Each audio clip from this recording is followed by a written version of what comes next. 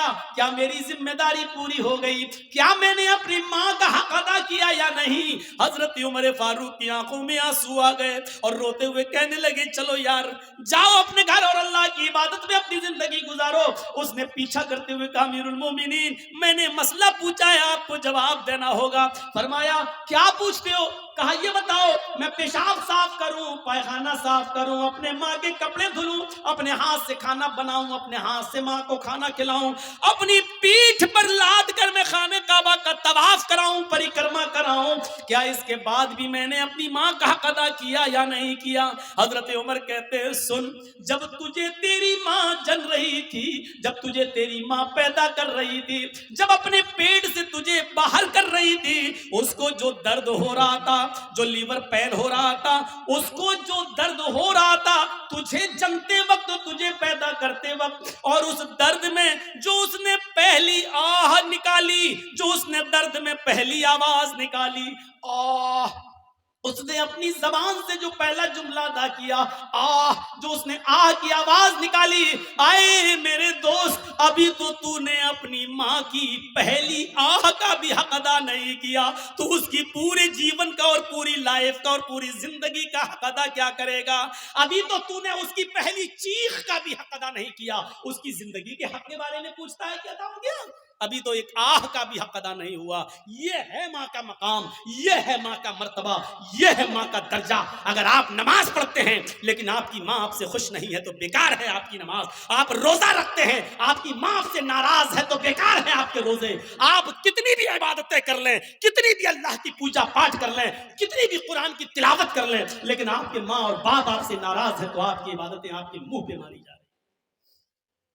عبادت میں بھی شرط کے ساتھ ہوتی ہے. ڈاکٹر دوا دیتا ہے تو پرہیز بھی بتاتا ہے. اللہ نے کہا ہے نماز پڑھو تو یہ بھی کہا ہے کہ اس کے ساتھ ساتھ یہ بھی کرو. میرے بھائیوں رمضان کا مہینہ آ رہا ہے، روزہ رکھنے سے پہلے سوچ لینا کہ تمہارے ماں باپ تو تم سے ناراض نہیں ہیں. نمازیں پڑھتے ہو تو سوچ لینا سردیوں میں دسمبر اور جنوری کی سخت سردی میں اٹھ کر ٹھنڈے پانی سے وضو بنا کر تہجد پڑھتے ہو اور ماں باپ ناراض ہے تو سوچ لینا کہ تمہاری یہ رات کی عبادت اللہ قبول کرے گا یا نہیں کرے گا. ان چیزوں پر ذرا غور کرنا. 2 چیزیں ہو گئی. تیسری چیز پر آئیے. ہر ایک چیز ایسی ہے کہ جس پر 2 گھنٹے بولا جا سکتا ہے، لیکن میں مختصر کرتے ہوئے آگے چل رہا ہوں. تیسری چیز پر غور کیجیے. وَلَا تَتْرُكَنَّ صَلَاةً مَكْتُوبَةً مُتَعَمِّدًا فَإِنَّ مَن تَرَكَ صَلَاةً مَكْتُوبَةً مُتَعَمِّدًا فَقَدْ بَرِئَتْ مِنْهُ ذِمَّةُ اللَّهِ. کبھی بھی کسی بھی حال میں فرض نماز مت چھوڑنا، کسی بھی حالت میں فرض نماز مت چھوڑنا. اگر فرض نماز چھوڑ دی تو اللہ کی ذمہ داری ہٹ جائے گی، اللہ کی ذمہ داری سے نکل جاؤ گے. اللہ کی کوئی گارنٹی نہیں تمہاری زندگی. اوفو کیا زبردست پوائنٹ.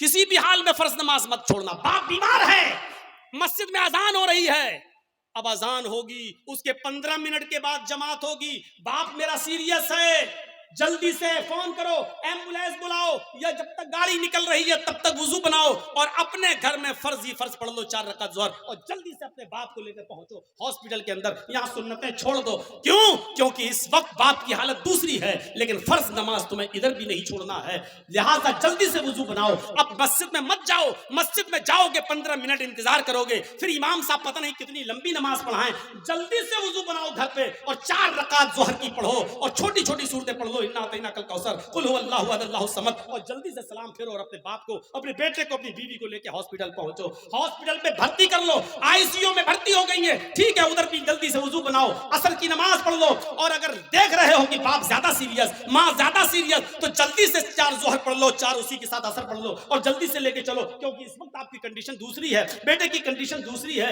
میرے بھائیوں، لیکن نماز آپ کو اس کنڈیشن میں بھی پڑھنی ہے، چھوڑنی نہیں ہے۔ حالت تندرستی میں اور اچھی خاصی حالت میں چھوڑ دینے والوں، اسلام کے اندر پورے کے پورے داخل ہو۔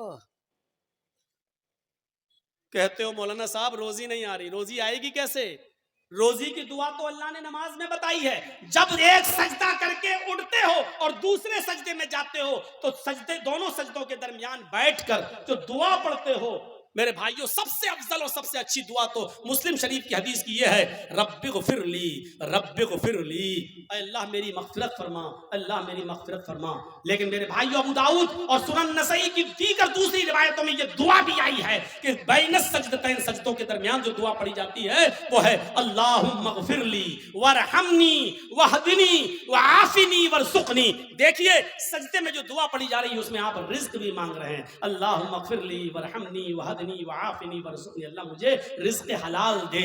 آپ نے ظہر کی 10 رکعتیں پڑھی، 10 بار آپ نے کہا ورزقنی، آپ نے فجر کی 4 رکعتیں پڑھی، 2 سنت 2 فرض، آپ نے 4 مرتبہ کہا ورزقنی، اللہ مجھے رزق حلال دے۔ آپ نے عصر کی، اگر مسجد میں پہلے پہنچ گئے تو 4 سنت اور 4 عصر فرض پڑھ لی تو 8 رکعتیں پڑھی، 8 مرتبہ آپ نے کہا ورزقنی۔ مغرب میں 5 مرتبہ آپ نے کہا ورزقنی۔ عشاء میں کم سے کم 7 رکعتیں ہیں، 4 فرض 2 سنت اور 1 وتر، آپ نے 7 مرتبہ کہا ورزقنی۔ غور کرو، جو اتنی بار اللہ سے رزق مانگے گا، روزی مانگے گا، اللہ اس کو مایوس کرے گا؟ اللہ اس کو نراش کرے گا؟ اللہ اس کو نا امید لوٹائے گا؟ نہیں، تو آپ کو رزق حلال مانگنے کی دعا اللہ نے بتائی ہے اور وہ ہے نماز۔ نماز ہی نہیں پڑھو گے، اللہ سے مانگو گے ہی نہیں، تو اللہ کیوں دینے لگا تمہیں؟ اور دے گا بھی تو ایسے ہی دے گا۔ 5,000 کمایا، گھر پہ آئے بیٹا بیمار، ڈاکٹر نے کہہ دیا آئی سی یو میں رکھا جائے گا، خرچ کرو 50,000، کمایا 10,000، گھس گیا 50,000۔ کیوں؟ اللہ نے کہا وَمَنْ أَعْرَضَ عَنْ ذِكْرِي فَإِنَّ لَهُ مَعِيشَةً ضَنْكًا، تم میرے ذکر سے اعراض کرو گے ہم تمہاری روزی کو تنگ کر دیں گے۔ ذکر سے اعراض کرنا، آج ایک دل چاہتا کہ تم کو ایک قیمتی بات بتا دوں، سنیے۔ اعراض کرنا کسے کہتے ہیں؟ یہاں پر بہت سے لوگ ایسے ہوں گے جو نماز چھوڑتے ہیں، نماز نہیں پڑھتے ہیں، یا جمعے پڑھتے ہیں، 8 دن مسجد میں نہیں آتے ہیں، 7 دن غائب۔ ان کے بارے میں تو میں کچھ کہہ ہی نہیں سکتا، وہ جانے، ان کا رب جانے، ان کو کیا عذاب ہوگا کیا نہیں، وہ اللہ جانے، ان کا رب جانے اور آپ جانے۔ میں ان کی بات کر رہا ہوں یہاں پر جو نماز تو پڑھتے ہیں لیکن ٹائم پہ ٹائم، نماز تو پڑھتے ہیں لیکن ٹال مٹول کر۔ اذان ہو رہی ہے، 5 کسٹمر رہ گئے ہیں، ان کو نپٹا دوں تب جاؤں گا، جلدی جلدی آپ نے ان کو سودا دی دکان سے، جب تک بند کر کے جا رہے ہیں پتہ چلا جماعت ہو چکی ہے۔ ہم ڈاکٹر ہیں، ہمارے پاس مریض آیا ہوا ہے بخار کا اور زکام کی دوا لینے کے لیے، اور اذان کی آواز آ گئی، ہم نے سوچا 2 مریضوں کو دوا دے دوں اس کے بعد جا رہا ہوں۔ جب تک 2 مریضوں کو ہم دوا دے رہے ہیں اور جب تک ہم مسجد میں نماز پڑھنے جا رہے ہیں جماعت ہو گئی۔ یہ ہے نماز سے اعراض، پڑھ تو رہے ہیں آپ لیکن جماعت کو آپ نے ترک کر دیا اور جماعت چھوڑ دی، یہ ہے نماز سے اعراض۔ اللہ نے کہا وَمَنْ أَعْرَضَ عَنْ ذِكْرِي، جو میرے ذکر سے، جو نماز سے اعراض کرے گا، روگردانی کرے گا، ہم اس کی روزی کو فَإِنَّ لَهُ مَعِيشَةً ضَنْكًا، اس کی روزی تنگ کر دی جائے گی۔ بند نہیں کہا اللہ نے، یہ نہیں کہا روزی بند کر دیں گے، تنگ کر دیں گے۔ تنگ کا مطلب یا تو بہت مشکل سے اس کو روزی روٹی ملے گی، یا بہت آسانی سے ملے گی لیکن رکے گی نہیں اس کے پاس۔ آج کتنے لوگ ہیں ایسے، مولانا صاحب بہت کماتا ہوں لیکن برکت نہیں ہو رہی ہے، مولانا صاحب 1 لاکھ روپیہ مہینہ کماتا ہوں لیکن رکتا نہیں ہے، کبھی اس کو کینسر، کبھی اس کو ٹی بی، کبھی اس کو بیماری، بیماریوں نے گھیر لیا، لگتا ہے کوئی جادو ٹونا کر رہا ہے۔ ارے اللہ کے بندے، اعراض کو سمجھ لے، اعراض کس کو کہتے ہیں؟ وَمَنْ أَعْرَضَ عَنْ ذِكْرِي، جو میرے ذکر سے، نماز سے اعراض کرے گا۔ بچہ رو رہا ہے، ماں ٹی وی پہ سیریل دیکھ رہی، ریموٹ اس کے ہاتھ میں، ساس بھی کبھی بہو تھی،